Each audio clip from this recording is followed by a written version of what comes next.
Dana Chandler was living in a trailer behind her sister's house in Duncan, Oklahoma. One team come up this way, one team come up here to the main house like this. Whenever you are executing an arrest warrant, She's just so unpredictable. where the defendant is alleged to have committed a double homicide, If she goes mobile on us, she's going to come right down 42nd Street. that always raises everyone's anxiety level. I think there's a real possibility that when she sees us coming in, she may be the type to not give up so easily. We really wanted to make an arrest on a cold case murder that had been languishing for 9.5 years. The killer made it downstairs, shot Karen Harkness multiple times, shot Mike Sisko multiple times. My dad and his fiancée Karen were murdered on July 7th, 2002. Whoever it was that did this hated these people. They wanted them dead, and they wanted to make sure they were dead. I want answers. I want to know why. I want to know everything. Malik laid eyes on her this morning, walking around the front side of the camper. We get the search warrant signed. At that time, we're good to go. In my experience, DAs don't go along on the arrests. At the end of the day, like Harry Truman said, the buck stops here. You and I will leave in this car. While the law enforcement partners were doing their final debriefing, she gets in her car and leaves home. It's her. She's on the move. Okay. He's moving. Everyone scattered out. And there she was. Both hands out of the car.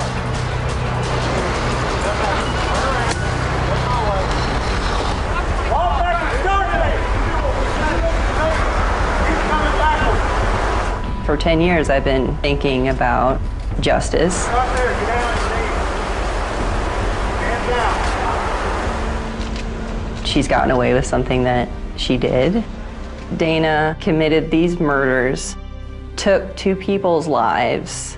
The state of Kansas has issued a warrant for your arrest for 2 homicides, okay? Okay. I needed justice for my dad and for Karen. State of Kansas versus Dana Chandler. I was scared to death because I knew that she had killed Mike and Karen, and I did not know that we'd be able to prove it. We didn't have fingerprints, we didn't have DNA, and we didn't have it in terms of forensic science.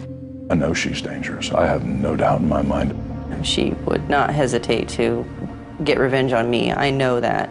I love a part of her. There's a good person in there somewhere. She has a very complicated role in my life because she is my mom. And she's my dad's killer.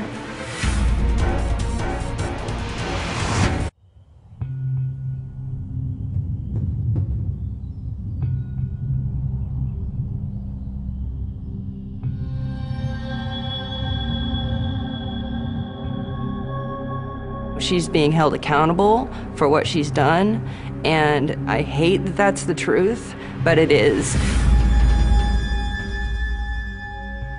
Your mom did kill your dad. That's the fact. State of Kansas versus Dana Chandler. And the fact is, it's taken 10 years to get Haley Sisko's mother, Dana Chandler, into a Topeka courtroom to face trial for murdering Haley's father, Mike Sisko, and his fiancée, Karen Harkness. Haley was just 17, and her brother Dustin was 15 at the time of the murders. I know Mom did it. And you've known that for 10 years? Yeah. Lord knows I don't want it to be her. If it wasn't, I would be on cloud 9.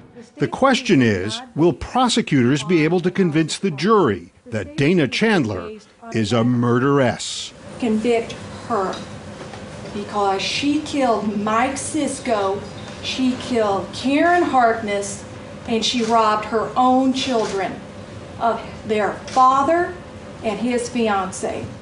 But here's the problem with the case. There's absolutely no physical evidence. No DNA, no fingerprints. Also, no witnesses. Almost no way at all to place Dana Chandler at the crime scene. Hi, Dana. Harold Dow, CBS News. We first reported on this story back in 2009 with our late colleague, Harold Dow. It was a cold case then. Did you know anything about the death of Michael and Karen? I have no idea what happened to Mike and Karen. They're There's some people out here who think that you had something to do with it. I know that. 48 Hours was first to publicly name Dana Chandler as the prime suspect. And she sure seemed like the perfect suspect. Dana and Mike were married for 16 years, but went through a long and especially ugly divorce. She lost custody of Haley and Dustin when the court ruled that Mike was the more stable parent. My dad was really in my life growing up. He was really my hero. Mike was 47. He sold welding equipment. Smile real big, Mike. Let's see your teeth. He had a wonderful sense of humor. He kept his humor no matter how he felt inside. Carol Sisko is his mother. I see the pain in my grandchildren's hearts with him gone. And we just miss him so much. Mike had been dating Karen Harkness for 4 years. She was 53, also divorced, and a mother of 2 grown children. They were extremely happy. You could just see that, you know. Everything they did was for each other. Harold Worswick is Karen's father, and on July 7, 2002, he and his wife, along with Carol, were meeting the couple at Karen's house, expecting an announcement that she and Mike were finally engaged. And I rang the doorbell and knocked on the glass and couldn't raise anybody. I thought, this is strange. They went around back and found the sliding glass door open. Inside, there was no sign of either Mike or Karen at first. And then Harold Worswick went downstairs to the couple's bedroom. Just I got to the foot of the stairs, I could see Karen. And I said, oh Christ. I knew she was dead. Then I found Mike on the outside of the bed.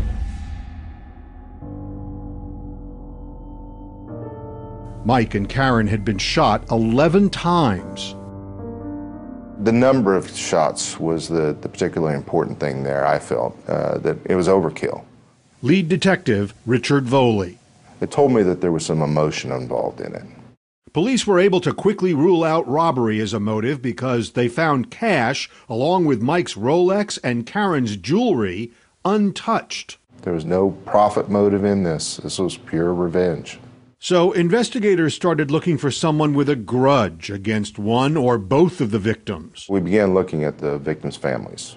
They were interviewed and they cooperated fully in the investigation. So who did that leave you with? That left us with Dana Chandler. She is truly evil. Mike's sister Kathy and her husband Mark Boots have a lot of experience with Chandler. They say Dana stalked Mike. I think she became obsessed with the fact that Mike was moving on with his life and she was not seeing the fulfillment in her own life for whatever reason. Sometimes the stalking was just annoying, and sometimes it was more. Kathy still remembers one night years ago when she was staying with Mike during the divorce. The kids were upstairs in their room, and we heard a noise, and there she was in the middle of the night, jumping on a trampoline in the backyard of Mike's home. Was she saying anything while she was jumping up and down the trampoline? Just laughing. Just laughing. Yeah, just laughing. And then when Karen entered the picture, that's when things really started, I think, escalating. Dana's surprise appearances became so frequent that Mike started keeping track in this journal. July 28th, Dana stalking neighborhood at 8:30. Caught her. She left. November 12th, Dana came in house while I was at Karen's from 7 to 11. Went through stuff. Caught her walking out back door when I came in. Called police. All this harassment and stalking had come to the point that Mike told me that he and Karen now feared for their lives. The last time she showed up was 1 month before the murders. Mike found Dana inside his house, drinking a cup of his coffee. She said, the kids are getting older, they're having different issues with themselves now, they need both parents. I think I should move back in and we should parent together. And he said, "Are you effing crazy? I'm marrying Karen." Was that the first time he told her that he was marrying Karen? We think it might have been. And Mike's family believes that final rejection pushed Dana over the edge. But at the time, she was living 8 hours away in Denver, and Topeka police still had no evidence linking her to the murders. And then Detective Voley talked to Dana. It wasn't what she told him, it's what she didn't tell him. She didn't tell me about the gas cans because she didn't want me to know about the gas cans. So my assumption is that there's something about the gas cans that is important.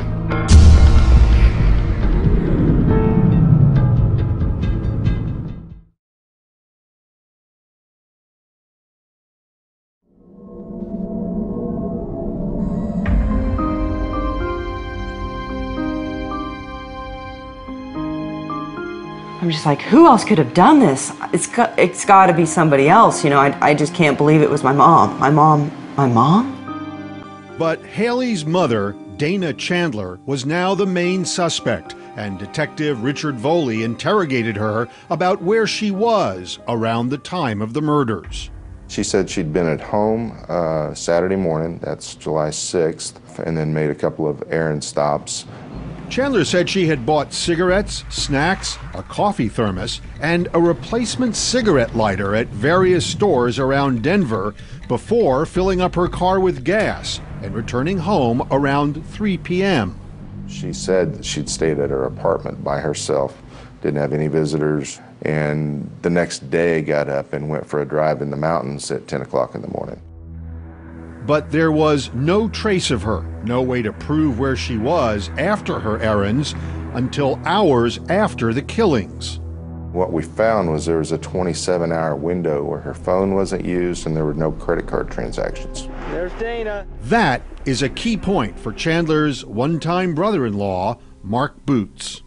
And I knew that was highly unusual with her. She used her cell phone almost continuously. And police became even more interested in Dana Chandler's movements when they learned she neglected to mention, in her detailed statement to them, one purchase detectives thought was very curious. She'd bought 2 5-gallon gas cans as well. What'd you make of that? That was very strange. And also very strange that she neglected to tell me that she'd bought 2 5-gallon gas cans. Voley now suspected Chandler had bought all those supplies for a road trip and that she had spent Saturday night driving from Denver to Topeka 542 miles to murder Mike and Karen. I thought that she had used the gas cans to avoid making a stop in Kansas and not have to use a gas station at all.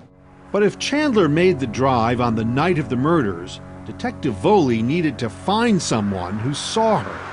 So I sent 2 detectives driving I-70 west towards Denver, looking for any convenience stores that had video surveillance.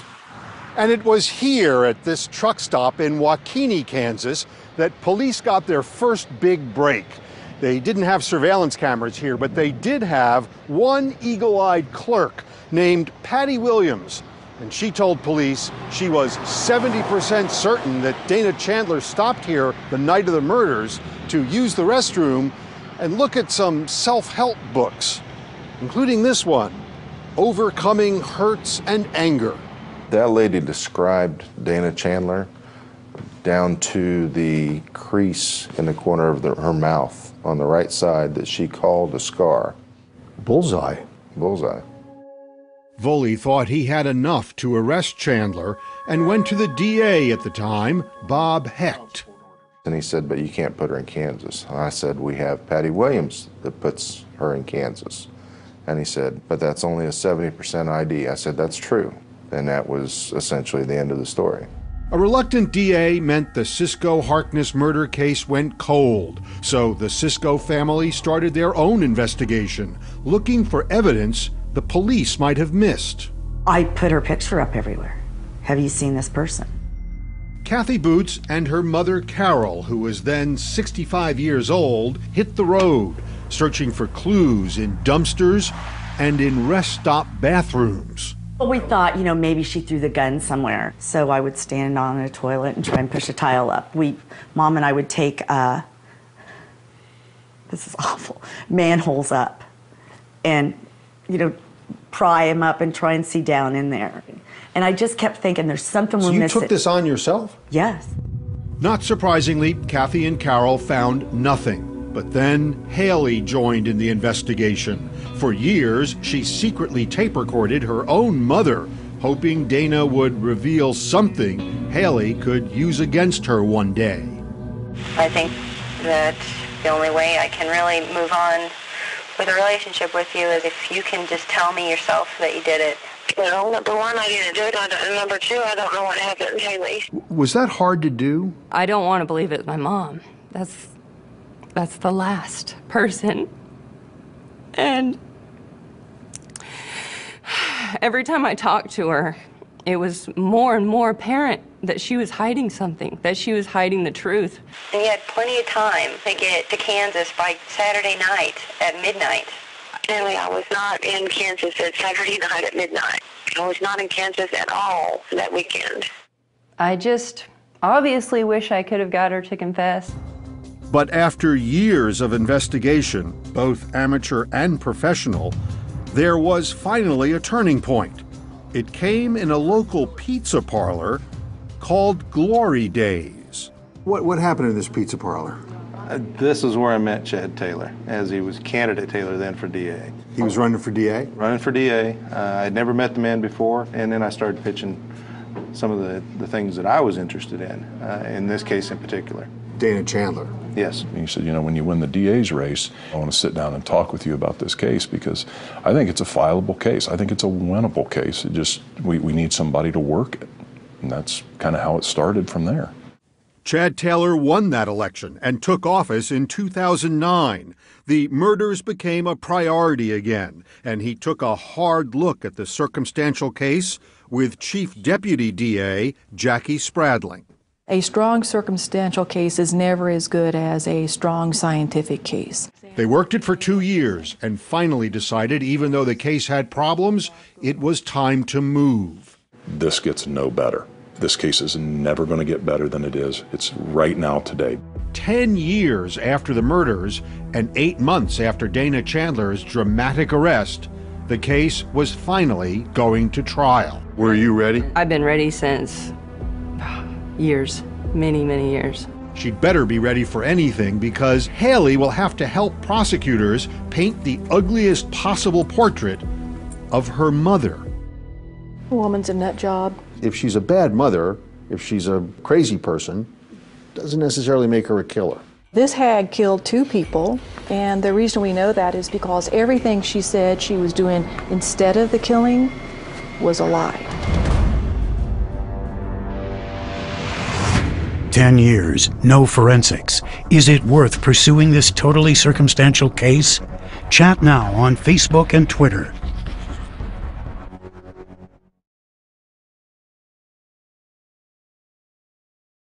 Some of them right at him, and some of them was like a foot and a half, some like 3.5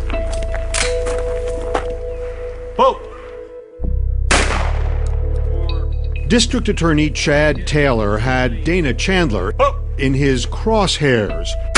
The defendant in this case is charged with 2 counts of murder in the first degree. In March 2012, Chandler's trial was about to begin, and putting her behind bars would not be easy. It was pretty clearly evident to, I think, everyone who did this.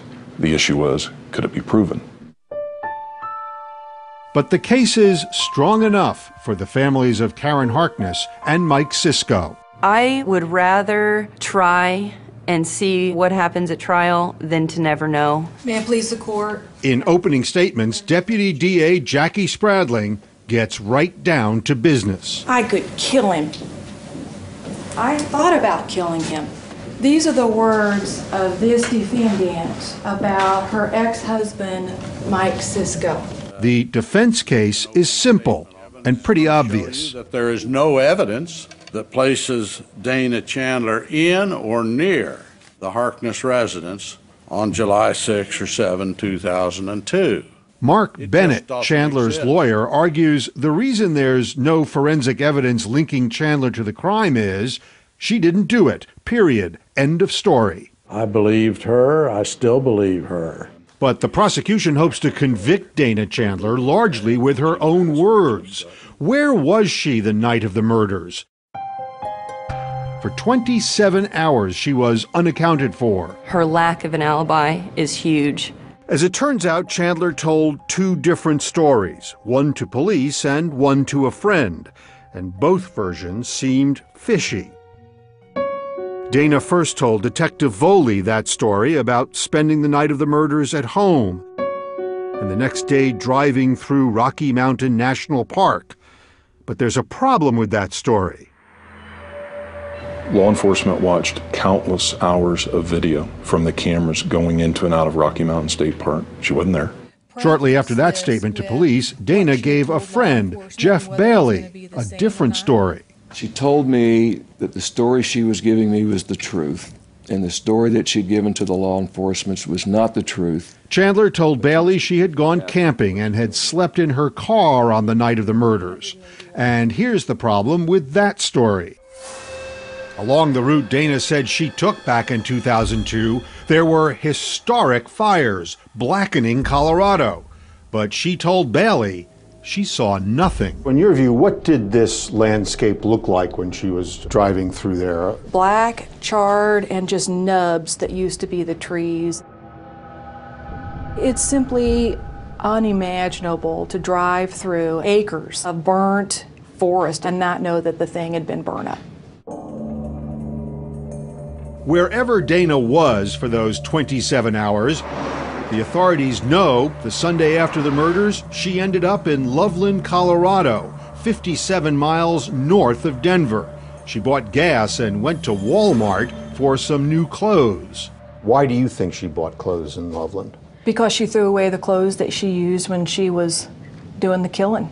And prosecutors have an interesting theory to explain how she got to Loveland. The escape for her is not backtracking the entire route, but to get out of Kansas. Go directly up to Nebraska and avoid the Kansas authorities. Spradling believes Chandler used those two gas cans to get her out of Kansas after the murders without a trace. It would have taken that extra 10 gallons to get her out of Kansas. Problem is, prosecutors have absolutely no evidence that she was ever in Nebraska. You can't prove that she did any of this. I can't prove that she went into Nebraska. You're absolutely right. But also don't forget Patty Williams, who was the woman in Waukene that did see the defendant in her car. But Patty Williams, the clerk at this truck stop, who was 70% sure that she had seen Dana the night of the murders, would not be able to say anything to help prosecutors at trial. In 2006, she died. That was going to be a problem. That was our best evidence that she was in the state. So now prosecutors had no eyewitness and no forensic evidence. All they had was a defendant with a weak alibi and a very strong motive. The defendant was pushed over the edge, realizing that she would never get Mike back and that he was going to marry Karen. One by one, prosecution witnesses describe what they call Dana's stalking. I heard a sound, and I looked out, and Mike's sister, Kathy Boots. And she was on the trampoline, jumping. Dana. And his brother, Tim Cisco. 2001, we had a family get-together out at Karen and Mike's property, and I actually saw Dana drive by. At the time, she was living in Colorado. And other witnesses say Mike and Karen lived in terror before they were murdered. Usually it was incessant phone calls, harassment, all hours of the night.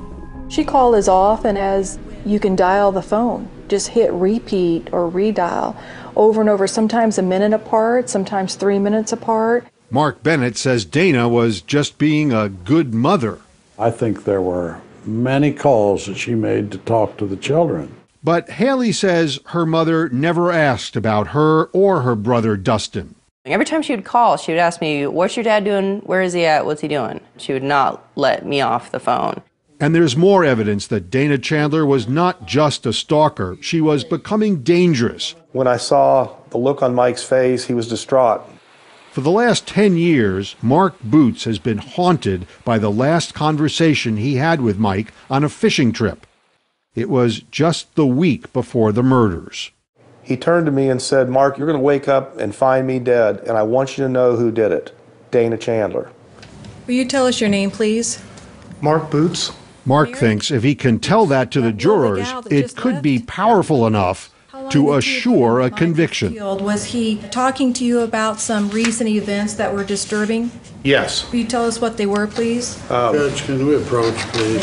Mark Bennett objects. He says that statement is hearsay, and the judge agrees.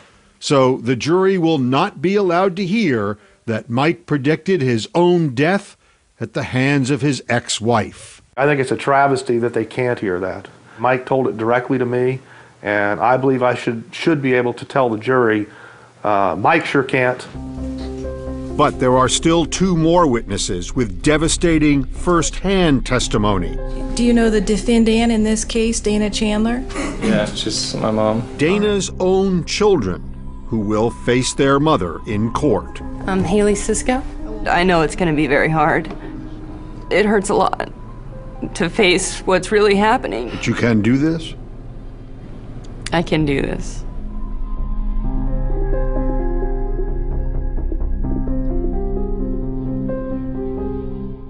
How can you get 48 hours anytime, any place? Want a clue? Your iPad. Reality drama, exclusive extras. To miss it would be a crime.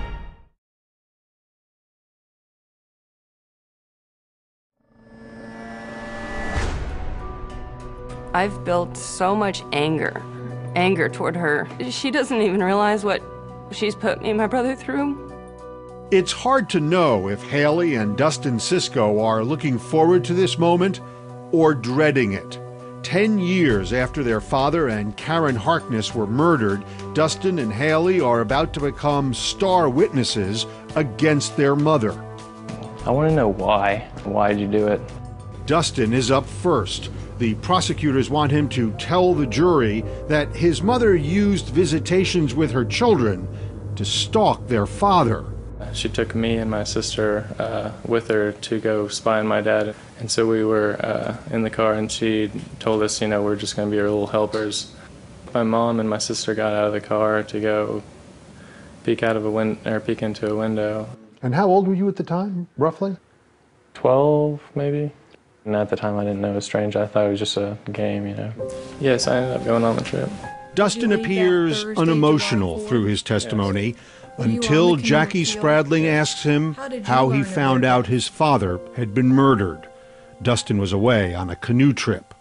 My grandma and my sister showed up, and I told them that my dad was going to pick me up in the morning.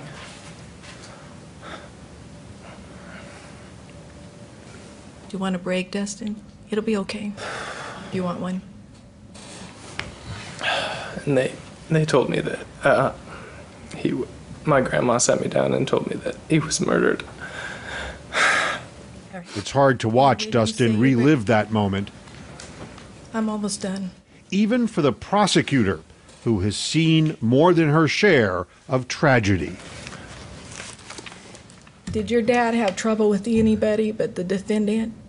No. Did Karen have trouble with anybody but the defendant? No. That's all I have. And then it was Haley's turn. Right when I walk through that door, the whole world is about my dad's been killed and my mom shot him. She was really just obsessed. But Haley is not just another witness. Remember, for years, she helped investigators by secretly recording her mother. And prosecutors are about to play those tapes in court.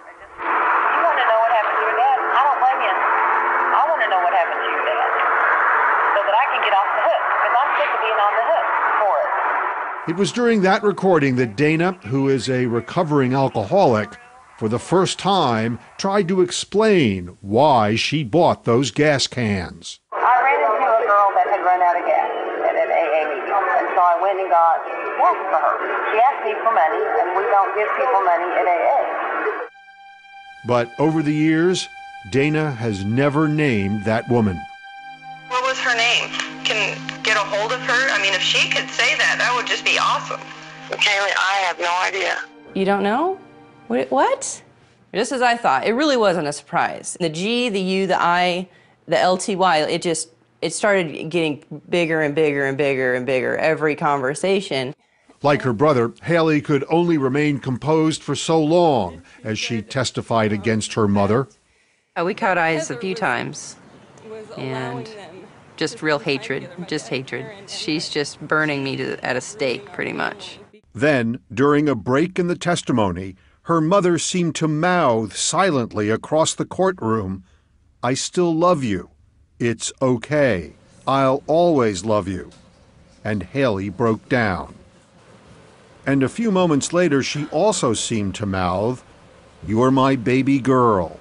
I'd like to think it was coming out of love, but right after that, after about 10 minutes, it was right back to the glaring. But Mark Bennett insists his client loves her children, even now. She doesn't bear them any ill will. She loves them, and this isn't going to change that. And Bennett presents evidence that he says raises more than just reasonable doubt. I'd been dispatched there for a past burglary. He calls a series of officers who investigated break-ins not far from Karen's home. It would be to the east, half a mile.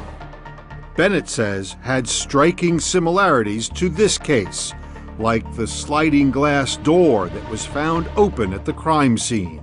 The sliding glass door had been found open? Correct.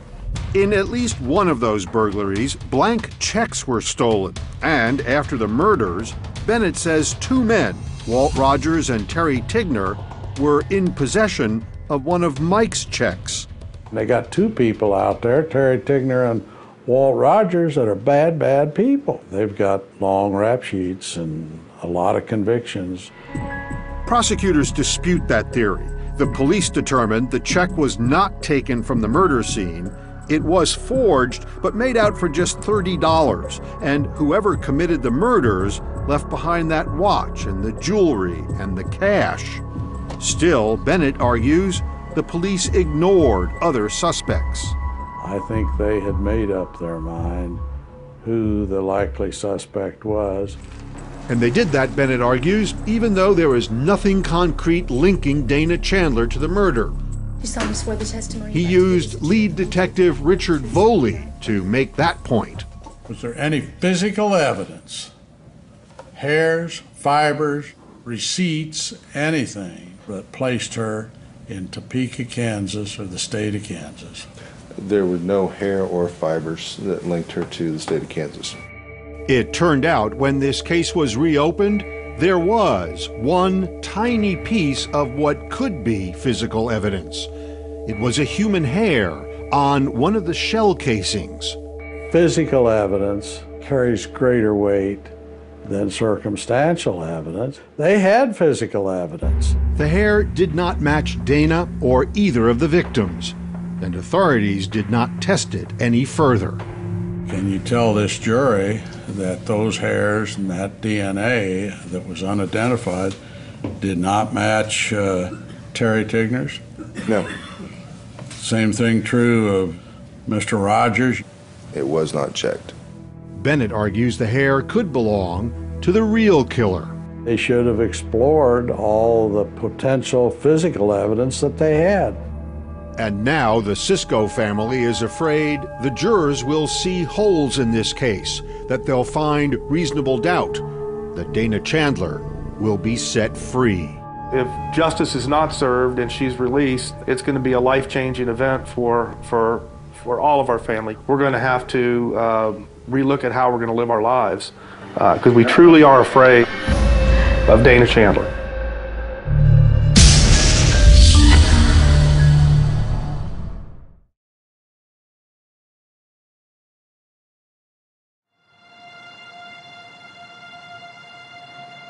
After all the tears and all the testimony, the toughest part of this trial is about to begin. Closing arguments and the wait for a verdict. I don't know what other favors they do for each other. Once again, Deputy DA Jackie Spradling relies on evidence gathered by Haley Sisco. Listen to the instant message Dana sent to Haley about Haley's father.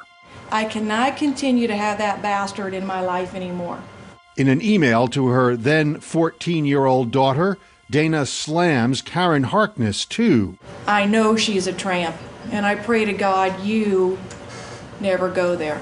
Demonstrates to you the level that the defendant hated Mike Sisco. Demonstrates to you the level the defendant hated Karen Harkness. Where's the evidence? Where's the evidence? It's a familiar refrain and the crux of Mark Bennett's case.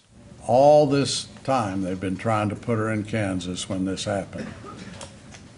And for 9.5 years they've come up dry. Except for Patty Williams, that truck stop clerk who told police she was almost certain she saw Dana Chandler in Kansas the night of the murders.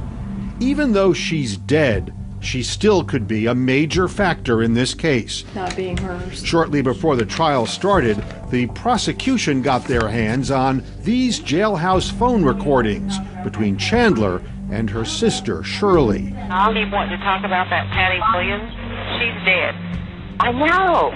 That's huge for you. Yes, that's huge for you. Because that little piece of information could potentially put me in Kansas, but that's the only thing.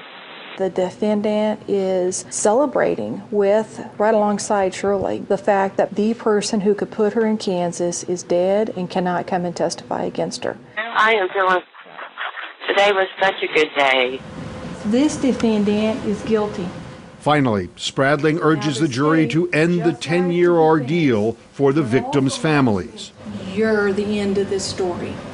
Come back to us and tell us the word we all want to hear. Tell us guilty. All right. Thank you very much.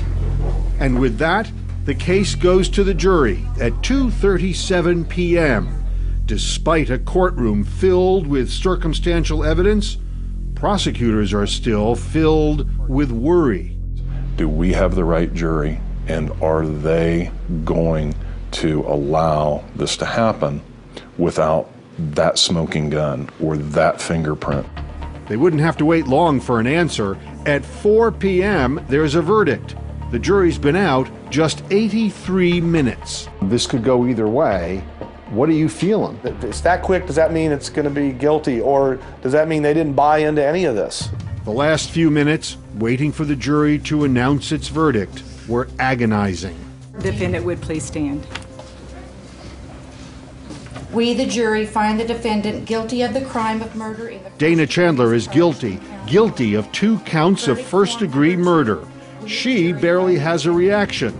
Her children are overwhelmed. Haley has been fighting for this moment for almost 10 years, a daughter forced to pursue her own mother. I don't feel victorious. I don't think there's any winners at all. There's justice, but that's about it. You know, my dad's not coming back, and neither is Karen, and that's the truth. That's the bottom line. And here's the last great irony in this case. Even though Patty Williams never lived to tell the jury what she saw, the jury believed her story. And it was all because of Dana Chandler's chat with her sister Shirley. So in the end, it was the defendant's own statements that got in what we otherwise could not have. 5 months after the jury's verdict, Haley and Dustin will have to see their mother at least one more time at her sentencing. This time, Dana Chandler arrives in shackles, representing herself.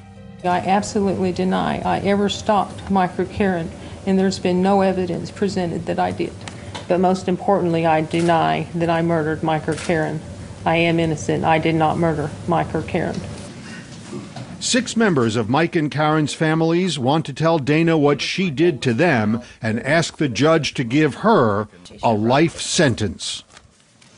Dana, you've murdered my brother and my friend, and I will not allow you to take one more second of my time.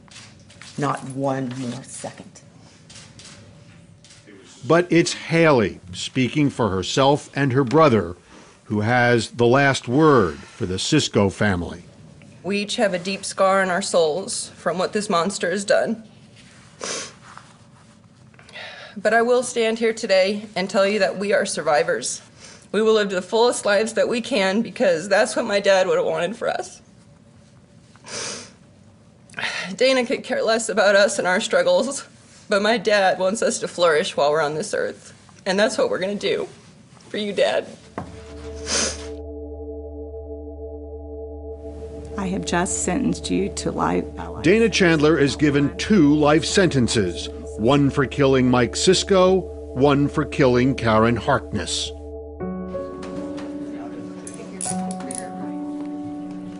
And with Dana Chandler locked away, the Ciscos are finally free. So 5 years from now, what do you think you'll be doing? Married and with a family and doing well. You want to be a mom? I do. Very bad.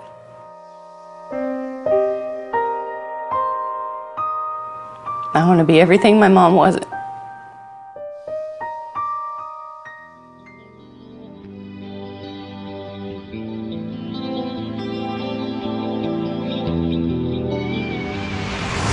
Could prosecutors have made their case without Haley?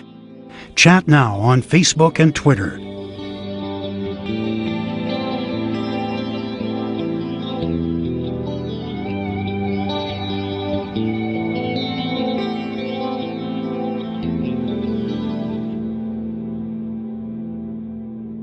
A celebrated chef. I'd never tasted any food that was that good. A wife, he says, left him. He just kept saying, I'm sorry, I'm sorry. A wild confession. Like, what? And a desperate act. He's running towards the cliff's edge. He's taking his clothes off. He took off like this and went, ah! And just whoosh, went right over. What really happened to Dawn? 48 hours, next. On television, online, on the go, and now on iPad. CBS News.